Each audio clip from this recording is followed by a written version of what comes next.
there, boys and girls, it's me, MrCreepyPasta, and you're about to hear another episode of The Darklings by Jamie Townsend. If you're interested in reading ahead, or being able to finish up the book before I'm able to in the next couple of months, you can order a copy in print or in digital from Amazon or Hulu. The links are in the description down below.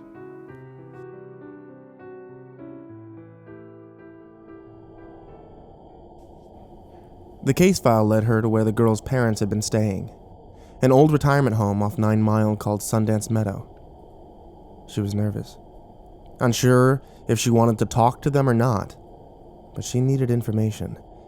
Information she wouldn't get out of that little box with all the papers in it. It was a very lax environment.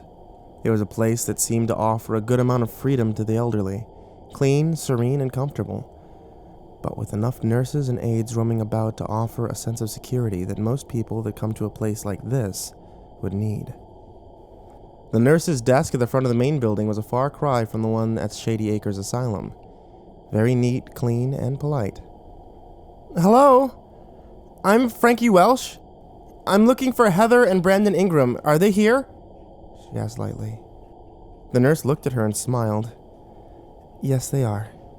It's so unusual that they have visitors. Normally they just sit here, alone, looking out the window and holding hands. They're a sweet old couple, but I think they are really lonely. It's nice of you to come see them, she said, and took Frankie's name down on a visitor's list, came out from behind the desk, and motioned to walk with her.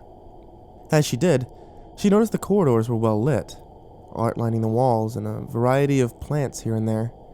It was a pleasant scene. Not at all like she would picture a nursing home to be.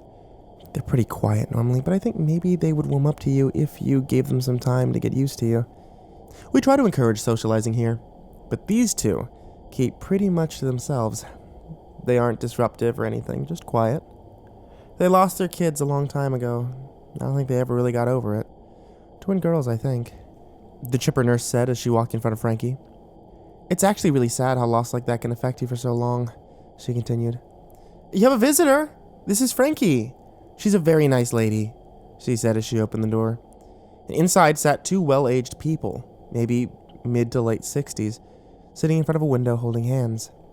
I'll leave you folks to get to know each other, the nurse said as she walked away, leaving the other door open. Frankie stepped inside, unsure of how to even begin.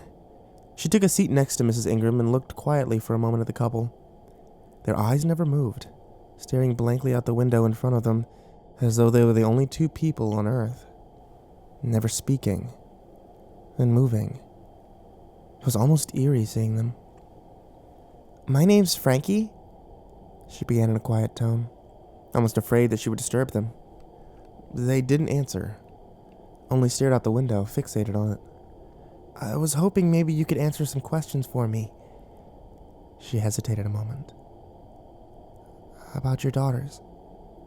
Like a shot, their heads turned around at once, in strange, swift motion as though their heads were trying to work themselves off their shoulders, wide eyes tearing through her like glass. Their expressions one of concerned shock, both the same, both pointed at her, their hands still locked together as if they were glued that way. It was unnatural movement, unnatural expression, and it terrified her. She closed her eyes against it tight and told herself it wasn't real, even though she knew it was. A way to delude herself into a small amount of comfort, perhaps. When she opened them again, they sat there, as they had before, just staring out the window, blankly, without expression, as though she had not said a word to them. Mrs. Ingram? Frankie said in a low tone. They're gone, Mr. Ingram said briskly. Frankie was set aback for a moment, unsure that he had spoken. They were taken from us long ago, Mrs. Ingram put in. Neither of them turned their eyes from the window. They simply stared, even as they spoke, as though they weren't even there. Our home, Mrs. Ingram trailed off then, seeming as though her mind had wandered and lost itself in her own thoughts. Mr. Ingram continued for her. It was late. All we did was go to check on them like we did every night. Every night. Just to make sure they were okay. He recited it like a story. Something that he had told a million times, maybe to himself to ease his suffering of the loss. They were gone. Our girls. Just gone. as if they hadn't been there at all. She could see the hurt showing on his face as he said it, though his eyes never left the window. Mrs. Ingram shuddered then, clasping her husband's hand tighter, just staring. Frankie wondered only for a moment what it was they were looking at.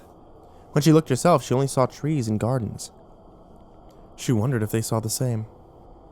That house, Mrs. Ingram began softly. Our home is evil. Frankie just looked at them. Their loss was great. So great she couldn't even imagine what they must have gone through, or what they must still go through to this day. Did they murder their own children? Not likely. She had to figure out what happened to Heather and Marianne Ingram. Not just for their parents, but for the girls themselves.